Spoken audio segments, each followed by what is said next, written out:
السلام علیکم ورحمۃ اللہ وبرکاتہ۔ الحمدللہ رب العالمین والصلاة والسلام علی سید الانبیاء والمرسلین، اما بعد۔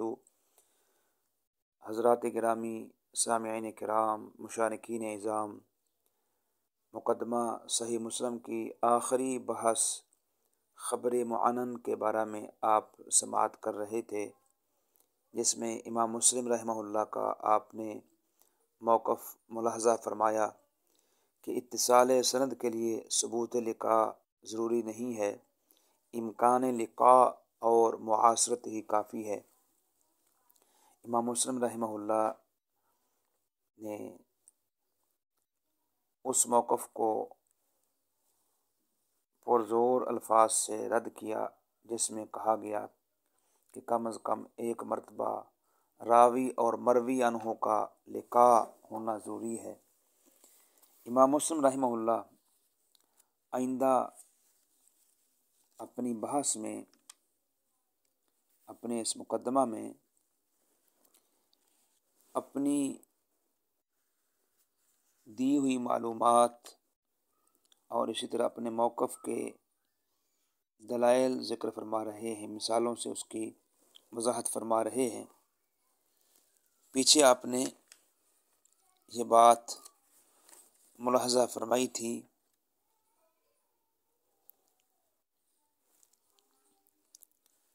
امام مسلم رحمہ اللہ نے اس بات کو نمایاں کیا تھا کہ معتبر محدثین اور ائمہ حدیث کے عمل سے حدیث میں بکثرت ایسی روایات موجود اور مشہور ہیں،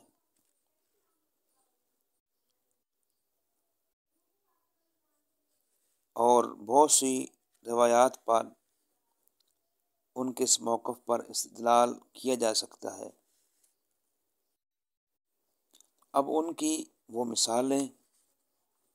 امام مسلم رحمہ اللہ وہ نقل فرما رہے ہیں، وہ ذکر کرتے ہیں۔ فمن ذلك ان ایوب السختیانی وابن المبارکی ووکیعا وابن نمیر وجماعت غیرهم رووا عن ہشام بن عروہ عن ابیہ عن عائشة قالت كنت اطیب رسول اللہ صلی اللہ علیہ وسلم لحلہ ولحرمہ بأطیب ما اجد۔ ان روایات میں کہ ایوب سختیانی، عبداللہ ابن مبارک، وکیع ابن نمیر اور ان کے علاوہ ایک جماعت ہشام بن عروہ سے روایت کرتی ہے، وہ اپنے والد محترم سے، وہ سیدہ عائشہ سے روایت کرتے ہیں۔ حضرت عائشہ رضی اللہ عنہ بیان کرتی ہیں کہ میں رسول اللہ صلی اللہ علیہ وسلم کو خوشبو لگایا کرتی تھی، احرام کھولتے وقت اور احرام باندھتے وقت عمدہ سے عمدہ جو خوشبو بھی پاتی تھی۔ امام صاحب فرماتے ہیں فروا هذه الرواية بعينها الليث بن سعد وداود العطار وحميد بن الأسود ووهيب بن خالد وابو اسامة عن هشام قال، کہتے ہیں بعینی اسی روایت کو امام لیث بن سعد، داود عطار، حمید، وہیب اور ابو اسامہ حضرت ہشام سے روایت کرتے ہیں، اور ہشام نے کہا ہے کہ مجھے عثمان بن عروہ نے بتایا، اور وہ روایت کرتے ہیں عروہ سے اور وہ سیدہ عائشہ سے، اور وہ نبی کریم صلی اللہ علیہ وسلم سے روایت کرتی ہیں۔ اب اس سند میں عثمان کا اضافہ دلیل ہے کہ پہلی سند میں انقطاع ہے۔ اسی طرح وروى هشام عن أبيه عن عائشة قالت قال النبي صلی اللہ علیہ وسلم اذا اعتكف يدني إلي رأسه فأرجله وأنا حائض۔ اور ہشام نے اپنے والد سے، انہوں نے سیدہ عائشہ سے روایت کی ہے، حضرت عائشہ فرماتی ہیں کہ جب رسول اللہ صلی اللہ علیہ وسلم اعتکاف میں ہوتے تو اپنا سر مبارک میری طرف جھکا دیتے تھے، میں آپ کا سر میں کنگھی کیا کرتی تھی، اس حالت میں کہ میں حالت حیض میں ہوتی تھی۔ اب بعینی ہی اسی روایت کو مالک بن انس امام زہری سے، وہ عروہ سے، اور وہ امرہ سے، اور وہ سیدہ عائشہ سے، وہ اللہ کے نبی علیہ الصلاۃ والسلام سے بیان کرتے ہیں۔ اب اس سند میں امرہ کا اضافہ دلیل ہے کہ پہلی سند میں ارسال ہے۔ اسی طرح امام زہری صالح بن ابی حسان ابو سلمہ عائشہ سے بیان کرتے ہیں، کان النبی صلی اللہ علیہ وسلم یقبل وهو صائم، کہ نبی کریم صلی اللہ علیہ وسلم روزے کی حالت میں بوسہ لیتے تھے۔ اب یحییٰ بن ابی کثیر اسی قبلہ والی روایت میں کہتے ہیں، اخبرنی ابو سلمہ بن عبد الرحمن ان عمر بن عبد العزیز اخبرہ ان عروۃ اخبرہ ان عائشہ اخبرتہ ان النبی صلی اللہ علیہ وسلم کان یقبلها وهو صائم، یعنی وہ کہتے ہیں کہ مجھے ابو سلمہ نے خبر دی، ان کو عمر بن عبد العزیز نے، ان کو عروہ نے، اور ان کو سیدہ عائشہ نے خبر دی کہ نبی کریم صلی اللہ علیہ وسلم روزے کی حالت میں ان کا بوسہ لیتے تھے۔ اب اس اسناد میں حضرت عمر بن عبد العزیز اور عروہ کے درمیان واسطے بڑے ہوئے ہیں، جو اس بات کی واضح دلیل ہے کہ پہلی سند میں انقطاع ہے۔ اور اسی طرح امام سفیان بن عیینہ وغیرہ عمر بن دینار سے، اور وہ سیدنا جابر رضی اللہ تعالیٰ عنہ سے بیان کرتے ہیں کہ اطعمنا رسول اللہ صلی اللہ علیہ وسلم لحوم الخیل ونہانا عن لحوم الحمر، جابر فرماتے ہیں کہ رسول کریم صلی اللہ علیہ وسلم نے ہم کو گھوڑوں کا گوشت کھانے کی اجازت دی اور گدھوں کا گوشت کھانے سے منع فرمایا ہے۔ اب وَهَذَا النَّحْوُ فِي الرِّوَایَاتِ كَثِيرٌ يَكْثُرُ تَعْدَادُهُ وَفِيمَا ذَكَرْنَا مِنْهَا كِفَایَةٌ لِذَوِي الْفَہْمِ۔ اب اسی حدیث کو وہ کہتے ہیں کہ جو سفیان بن عیینہ نے بیان کی ہے، اس حدیث کو حماد بن زید حضرت عمر سے، وہ محمد بن علی وہ سیدنا جابر سے، وہ اللہ کے نبی سے بیان کرتے ہیں۔ اب اس سند میں جو راوی محمد بن علی المعروف محمد باقر کا اضافہ ہے، جو اس بات کی واضح دلیل ہے کہ پہلی سند میں انقطاع ہے۔ امام صاحب فرماتے ہیں وَهَذَا النَّحْوُ فِي الرِّوَایَاتِ كَثِيرٌ، اور یہ انداز روایات میں اتنا زیادہ ہے کہ کثیر یکثر تعدادہ، کہ جس کی تعداد بکثرت ہے، شمار میں طوالت ہے۔ وفیما ذکرنا منہا کفایہ لذوی الفہم، اور ان میں سے جتنی مثالیں ہم نے ذکر کی ہیں وہ عقل مندوں کے لیے کافی ہیں۔ تو امام صاحب رحمہ اللہ نے یہ مثالیں بیان کر کے یہ 4 مثالیں دی ہیں۔ اپنا جو انہوں نے پیچھے موقف بیان کیا ہے اس کی تائید کے طور پہ اس بات کو واضح کیا ہے کہ مذکورہ بالا مثالوں سے اندازہ کیا جا سکتا ہے کہ لقاء اور سماع کے بعد بھی ارسال کا احتمال باقی رہتا ہے، کیونکہ روات حدیث کبھی تو باقاعدہ تحدیث کے لیے مجلس منعقد کرتے ہیں، اور نشاط میں ہوتے ہیں تو سند جیسی ہوتی ہے ویسی بیان کر دیتے ہیں۔ اگر سند عالی ہوتی ہے تو عالی بیان کرتے ہیں، اور اگر نازل ہوتی ہے تو نازل بیان کر دیتے ہیں۔ اور کبھی باہمی گفتگو میں حدیث سناتے ہیں یا بطور مسئلہ حدیث بیان کرتے ہیں تو یا تو بالکل سند حذف کر دیتے ہیں، یا صرف صحابی کا نام لے کر حدیث بیان کرتے ہیں، یا مدار سند یعنی سلسلہ سند کے مرکزی راوی سے سند شروع کرتے ہیں تو باقی سند چھوڑ دیتے ہیں۔ جب صورتحال یہ ہے تو ہر سند میں جس میں آنا ہے، لقاء اور سماع کے ثبوت کے باوجود احتمال ہوتا ہے کہ شاید یہ معین حدیث راوی نے استاد سے براہ راست نہ سنی ہو بلکہ بالواسطہ سنی ہو، اور بوقت روایت اس واسطے کا ذکر چھوڑ دیا ہو۔ اسی لیے اس مدعی پر جو صحت حدیث کے لیے لقاء سماع کے ثبوت کی شرط لگاتا ہے، لازم ہے کہ کسی بھی معنعن روایت کو قبول نہ کرے بلکہ سب کو منقطع اور ضعیف قرار دے دے، حالانکہ وہ بھی فی الجملہ ثبوت لقاء کا قائل ہے۔ ہر جگہ سماع کی شرط وہ بھی نہیں لگاتا، بس گویا کہ اس نے بعض جگہ احتمال انقطاع کے باوجود حدیث کو صحیح اور سند کو متصل مان لیا، پھر یہی بات سب جگہ ماننے میں ان کے لیے کیا چیز مانے ہے۔ اس بات کو امام صاحب رحمہ اللہ اپنے الفاظ میں وہ بیان کرتے ہیں، فَإِذَا كَانَتِ الْعِلَّةُ عِنْدَ مَنْ وَصَفْنَا قَوْلَهُ مِنْ قَبْلُ فِي فَسَادِ الْحَدِيثِ وَتَوْهِينِهِ إِذَا لَمْ يُعْلَمْ أَنَّ الرَّاوِيَ قد سمع ممن روى عنه شيئا امکان الارسال فيه لازمه ترک الاحتجاج فی قیاد قوله۔ بس جب اس شخص کے نزدیک جس کا قول ہم نے پہلے بیان کیا ہے کہ حدیث کو ضعیف اور کمزور قرار دینے کی وجہ، جب یہ بات معلوم نہ ہو کہ راوی نے مروی عنہ سے کچھ سنا ہے، اس روایت میں انقطاع کا احتمال ہے، تو اس کے قول کے مقتضی کے مطابق اس راوی کی روایت کو بھی ناقابل استدلال ماننا ضروری ہے۔ آگے وہ فرماتے ہیں بروایت من یعلم انہ قد سمع ممن روى عنہ الا فی نفس الخبر الذی فیہ ذکر السماع، تو کہتے ہیں کہ جس کے متعلق معلوم ہے کہ اس نے مروی عنہ سے سنا ہے، مستثنا صرف وہ حدیث ہے جس میں سماع صراحتاً مذکور ہو، الا فی نفس الخبر الذی فیہ ذکر السماع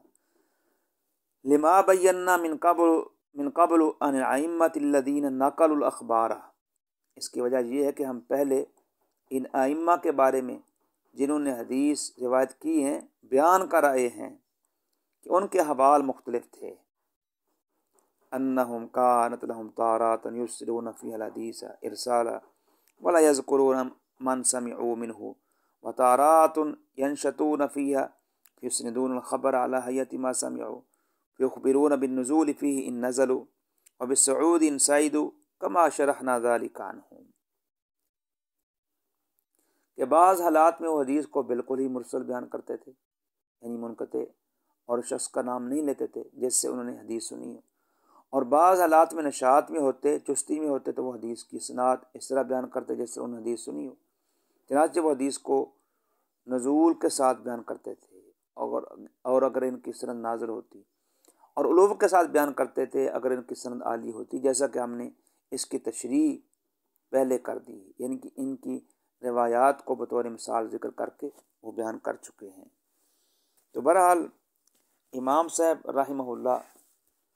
آگے یہ فرماتے ہیں کہ اکابر محدثین نے بے ضرورت سماع کی تحقیق نہیں کرتے تھے۔ وہ فرماتے ہیں وما علمنا احدا من ائمۃ السلف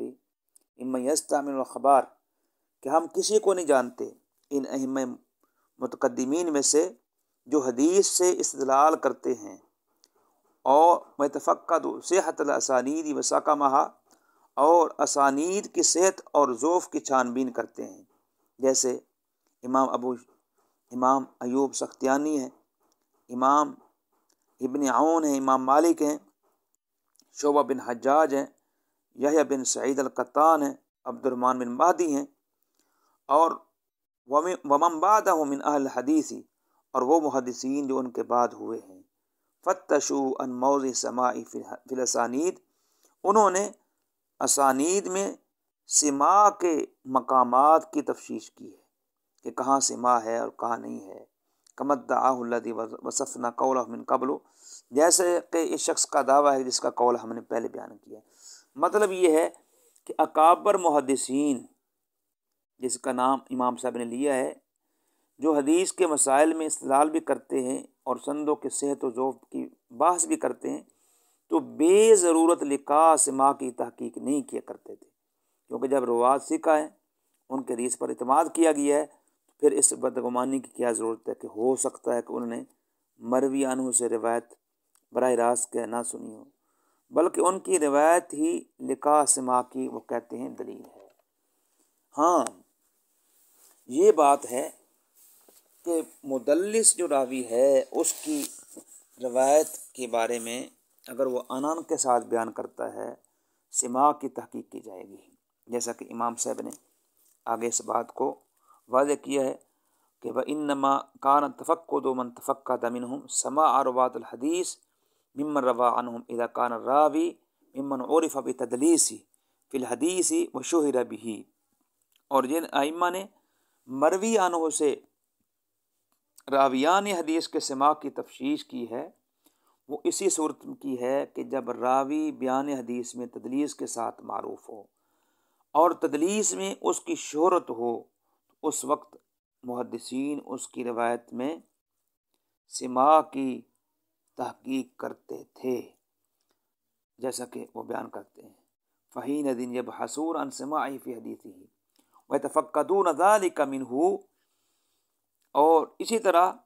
اس راوی کے متعلق اس چیز کی جستجو کرتے تھے کئی تنزاہ عنہم علت تدلیس، تاکہ ان سے تدلیس کی جو علت ہے، خرابی ہے، دور ہو جائے۔ ومن ابتغى ذلك من غیر مدلس الوجه الذي زعم من حکینا قوله، مگر وہ شخص غیر مدلس راوی سے اس بات کا خواہش مند ہے جیسا کہ وہ شخص کہتا ہے کہ جس کا قول ہم نے نقل کیا ہے، تو فما سمعنا ذلك عن احد ممن سمینا، تو یہ بات ہم نے محدثین میں سے کسی سے نہیں سنی، اور نہ ان سے جن کا ہم نے نام لیا ہے، ولم نسمی من الائمۃ، اور نہ ان سے جن کا ہم نے نام نہیں لیا، اور نہ ان سے جن کا ہم نے نام لیا ہے۔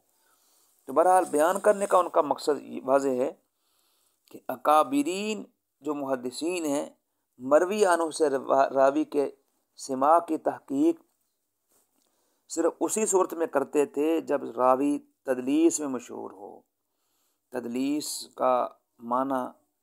عیب چھپانا ہوتا ہے، جیسے کہتے ہیں نا دلس البائی ہو، کہ یعنی بائی نے سامان کا عیب چھپایا ہے۔ تو اصطلاح میں تدلیس کے معنی ہے محدث کا حدیث بیان کرتے وقت اس راوی کا نام نہ لینا جس سے وہ حدیث سنتا ہے، بلکہ اس سے اوپر کا راوی کا نام لے لیتا ہے، اور لفظ ایسا استعمال کرتا ہے جس میں سماع کا احتمال ہوتا ہے، جیسے ان فلان قال فلان۔ تو تدلیس کی ہر حدیث میں سماع کی تحقیق ضروری ہے تاکہ تدلیس کی جو علت ہے، خرابی ہے، دور ہو جائے۔ مگر جو راوی تدلیس بالکل نہیں کرتے یا تدلیس میں مشہور نہیں ہے، ان کے سماع کی تحقیق کرنا کسی کا موقف نہیں ہے، نہ ان ائمہ کا جن کا ہم نے تذکرہ کیا ہے، اور نہ ان محدثین کا جن کا ہم نے نام نہیں لیا ہے۔ تو بہرحال آگے پھر امام صاحب رحمہ اللہ نے لقاء اور سماع کے علم کے بغیر تصحیح روایت کی 16 مثالیں دی ہیں، یعنی ائمہ حدیث بلا ضرورت ذکر راویوں کے سماع لقاء کی تحقیق نہیں کرتے تھے، بلکہ معاصرت اور امکان لقاء کو کافی سمجھتے تھے۔ ذخیرہ حدیث میں ایسی بے شمار مثالیں موجود ہیں جن میں راوی کا مروی عنہ سے لقاء سماع معلوم نہیں ہے، تاہم تمام محدثین ان کی روایت کی تصحیح کرتے رہے ہیں۔ ذیل میں وہ انہوں نے مثالیں دی ہیں، وہ فرماتے ہیں فمن ذالک ان عبداللہ بن یزید الانصاریہ، کہتے ہیں کہ عبداللہ بن یزید انصاری جو صغیر صحابی ہیں، جناب حذیفہ رضی اللہ تعالیٰ عنہ سے انہوں نے ایک روایت بیان کی ہے جبکہ ان کا لقاء سماع ہمارے علم میں نہیں ہے، ٹھیک ہے۔ اور اسی طرح وہ بیان کرتے ہیں وان ابی سعید ابو مسعود الانصاری وان کل واحد منہم حدیثا یسندہ الی النبی ولیس فی روایتی عنہما ذکر السماع منہما ولا حفظنا فی شیء من الروایات ان عبداللہ بن یزید شافہ حذیفہ وابو مسعود بحدیث قط ولا وجدنا ذکر رؤیتہ ایاہم فی روایت بینہ ولم نسمع ان احد من اہل علم ممن مضى ولا ممن ادرکنا انہ طعن فی هذین الخبرین اللذین رواہما عبداللہ بن یزید عن حذیفہ وابی مسعود بضعف فیہما بل ہما وما اشبہہما عند من لاقینا من اہل۔ تو فرماتے ہیں کہ حضرت عبداللہ بن یزید حضرت ابو ایوب مسعود انصاری سے بھی ایک روایت بیان کرتے ہیں، اور ان کا لقاء سماع بھی ہمیں معلوم نہیں۔ اسی طرح وہ انہوں نے نقل کیا ہے کہ جناب عبداللہ بن یزید انصاری رضی اللہ تعالیٰ عنہ نے، جنہوں نے رسول کریم کی زیارت کی ہے، حضرت حذیفہ اور حضرت ابو مسعود انصاری سے روایت کی ہے، ان میں سے ہر ایک سے ایک حدیث روایت کی ہے جس کو انہوں نے رسول اللہ صلی اللہ علیہ وسلم تک پہنچایا ہے، مگر عبداللہ کی روایت میں حضرت حذیفہ اور حضرت ابو مسعود انصاری سے سماع کی صراحت نہیں، اور وہ فرماتے کہ اور نہ ہمیں کوئی ایسی روایت یاد ہے جس سے پتہ چلتا ہو کہ عبداللہ ابن یزید نے حضرت حذیفہ اور حضرت ابو مسعود انصاری سے مشافہتاً کبھی کوئی روایت لی ہو، اور نہ کسی معین روایت میں ہم نے ان دونوں صحابیوں کو عبداللہ کے دیکھنے کا تذکرہ پایا ہے، اور ہم نے اہل علم میں سے کسی سے نہیں سنا، اور نہ ان سے جو ہم سے پہلے گزرے ہیں، اور نہ ان سے جن کو ہم نے پایا ہے کہ اس نے ان دونوں روایتوں پر ضعیف ہونے کا اعتراض کیا ہو، ٹھیک، بلکہ یہ دونوں روایات یعنی جن کو عبداللہ ابن یزید نے حذیفہ اور ابو مسعود انصاری سے روایت کی ہے، بلکہ یہ دونوں روایتیں اور ان جیسی اور روایات حدیث کے ان عالموں کے نزدیک جن سے ہماری ملاقات کی ہے صحیح اور قوی سندوں میں سے ہیں، اور وہ سب حضرات ان سندوں سے جو روایتیں نقل ہوتی ہیں ان کو کارآمد سمجھتے ہیں، اچھے سمجھتے ہیں، ٹھیک ہے، اور جو آثار سنن ان سندوں سے آئے ہیں ان سے وہ استدلال بھی کرتے ہیں، حالانکہ یہ روایات اس شخص کے خیال میں جس کا قول ہم نے ذکر کیا ہے ضعیف اور بیکار ہے، تاکہ وہ شخص راوی کا مروی عنہ سے سماع پائے۔ وہی فی زعم من حکینا قولہ من قبل واہیۃ محملۃ حتی یصیب سماع الحدیث راوی امر روا، اور آگے وہ فرماتے ہیں ولو ذهبنا نعدد الاخبار سیاحا عند اہل العلم ممن بہن بزعم هذا القائل ونوصيها لعجزنا ان تقصي ذکرها واحصائها كلها، کہتے ہیں اگر ہم ان تمام حدیثوں کو جو ائمہ فن کے نزدیک صحیح ہیں اور شخص مذکور کے نزدیک ضعیف ہیں شمار کرنے لگیں اور احاطہ کرنے کی کوشش کریں تو ان سب روایت کو شمار کرتے کرتے ہم تھک جائیں گے، البتہ ہم چاہتے ہیں ولیکن احببنا ان ننسب منها عددا، کہ ان میں سے چند روایتیں ایسی بیان کر دیں یکون سمۃ لما سکتنا عنہ منها، جو علامت بن جائے ان روایت کے لیے جن کے بیان سے ہم خاموش رہے ہیں۔ آگے پھر وہ مزید اس کی مثالیں دیتے ہیں، وہ کہتے ہیں کہ وہذا ابو عثمان النہدی و ابو رافع السائغ، یہ ابو عثمان نہدی اور ابو رافع سائغ ہیں، کہتے ہیں وہما ممن ادرک الجاہلیہ، جنہوں نے جاہلیت کا زمانہ پایا ہے، وصاحبہ اصحاب رسول اللہ صلی اللہ علیہ وسلم من البدریین حلم جرا، اور بدری صحابہ اور درجہ بدرجہ نیچے کے صحابہ کی صحبت پائی ہے اور ان سے حدیثیں روایت کی ہیں، ٹھیک ہے، ونقل عنہم الاخبار حتی نزل الی مثل ابی ہریرہ وابن عمر وزبیہما، جہاں تک کہ انہوں نے جناب ابو ہریرہ اور جناب ابن عمر اور ان جیسے دوسرے صحابہ تک نیچے تک روایتیں بیان کی ہیں۔ آگے فرماتے ہیں کہ وقد اسند کل واحد منہما عن ابی بن کعب عن النبی حدیثا، اور ان دونوں میں سے ہر ایک نے جناب ابی بن کعب رضی اللہ تعالیٰ عنہ سے ایک ایک مرفوع حدیث بیان کی ہے۔ فرماتے ہیں وَلَمْ نَسْمَعْ فِي رِوَایَةٍ بِعَيْنِهَا أَنَّهُمَا آیَنَا أُبَيًّا أَوْ سَمِعَا مِنْهُ شَيْئًا، مگر ہم نے کسی معین روایت میں یہ نہیں سنا ہے کہ ان دونوں نے جناب ابی بن کعب کو دیکھا ہے یا ان سے کچھ سنا ہے۔ اسی طرح امام صاحب رحمہ اللہ بیان کرتے ہیں کہ وَأَسْنَدَ أَبُو عَمْرٍ الشَّيْبَانِي وَهُوَ مِمَّنْ أَدْرَكَ الْجَاهِلِيَّةَ وَكَانَ فِي زَمَنِ النَّبِيِّ رَجُلًا، کہ ابو عمر شیبانی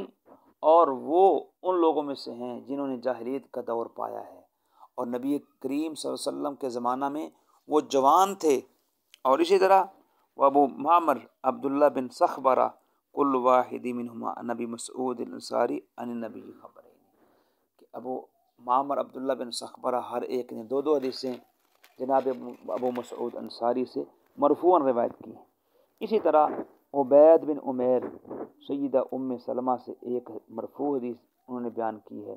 اور عبید جو ہیں دور نبی میں پیدا ہوئے ہیں، ولد فی زمن النبی۔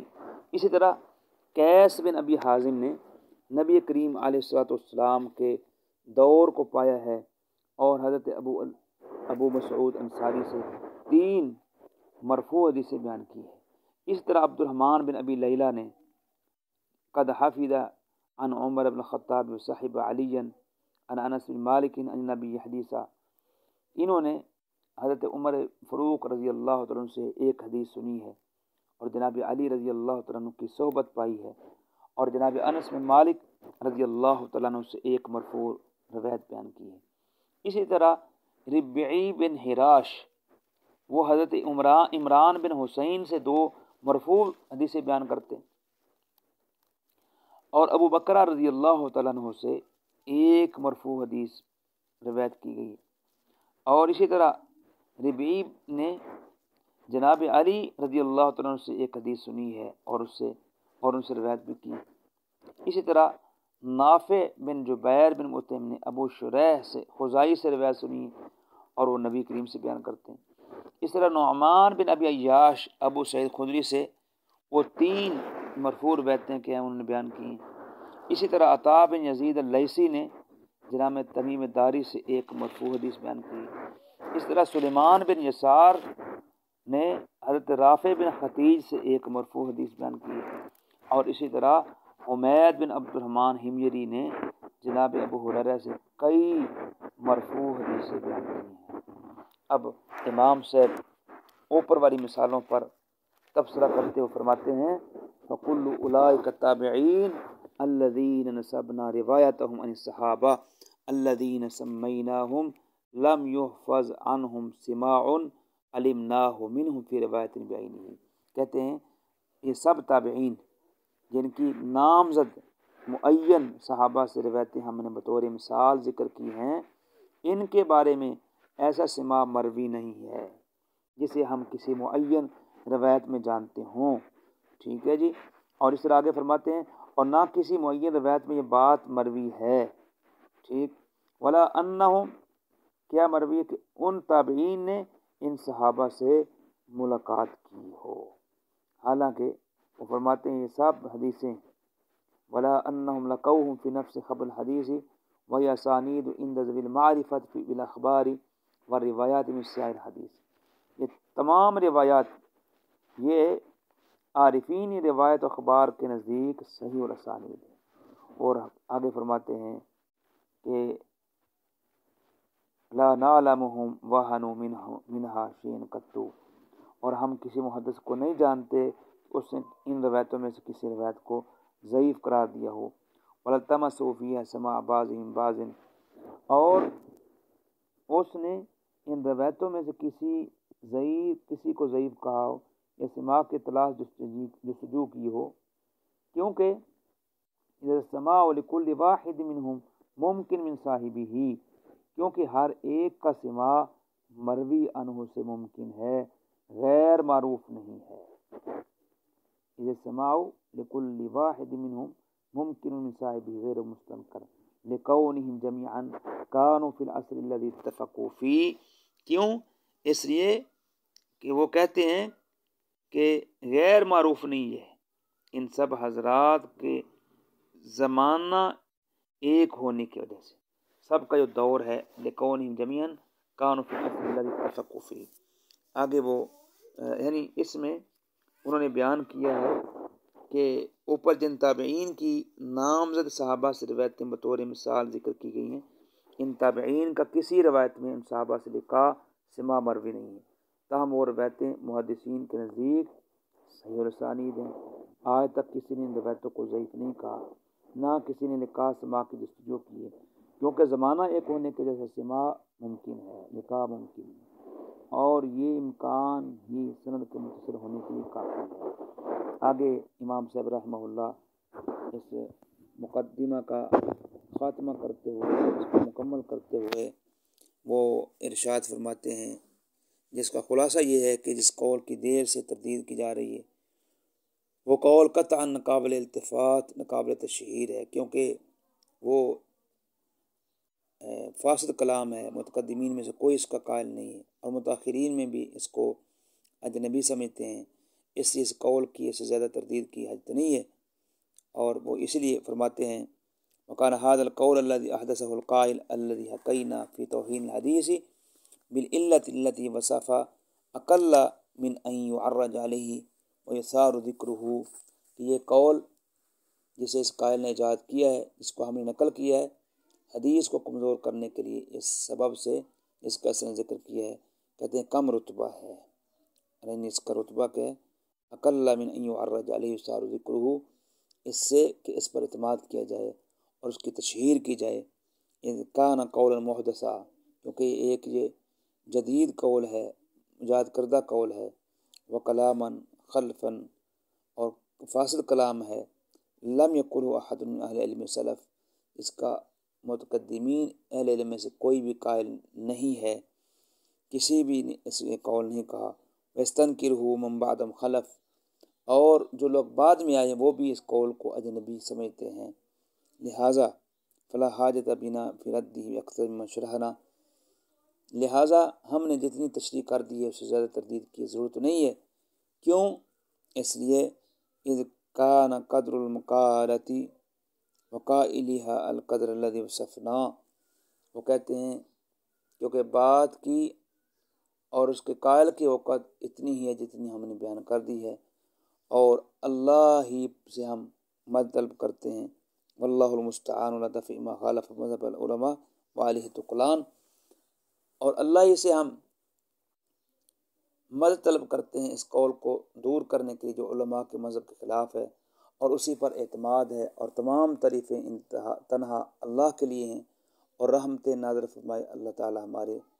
نبی حضرت محمد مصطفیٰ صلی اللہ علیہ وسلم پر اور ان کی آل پر اور ان کے صحابہ پر، اور سلامتی نازل فرمائے، آمین یا رب العالمین۔ یہاں تک امام مسلم رحمہ اللہ کا جو خبر معنن کے بارے میں بیان تھا وہ الحمدللہ مکمل ہوتا ہے۔ گویا کہ امام مسلم رحمہ اللہ وہ لقاء اور سماح کے یعنی وہ قائل نہیں ہیں، امکان لقاء ہی وہ ان کے نزدیک کیا کافی ہے۔ بہرحال یہ دو اقوال بڑے معروف ہیں، اور اس میں اب قوی کون ہے، یعنی اکثر تو امام مسلم رحمہ اللہ کے اس قول کو ترجیح دیتے ہیں، راجح کہتے ہیں، لیکن تحقیقی نگاہ سے اگر دیکھا جائے تو امام بخاری کی یا اس طرح دیگر جو اس کے قائل ہیں ان کا یہ قول وزنی لگتا ہے، اس لیے امام نووی رحمہ اللہ نے اس امام بخاری والے قول کو ترجیح دی ہے۔ اللہ تعالیٰ سے ہم دعا کرتے ہیں کہ ہم نے جو مقدمہ صحیح مسلم میں جو علوم فنون ہم نے پڑھے ہیں ان کو یاد رکھنے کی اور آگے پہنچانے کی توفیق بخشے، اور ہم سب کو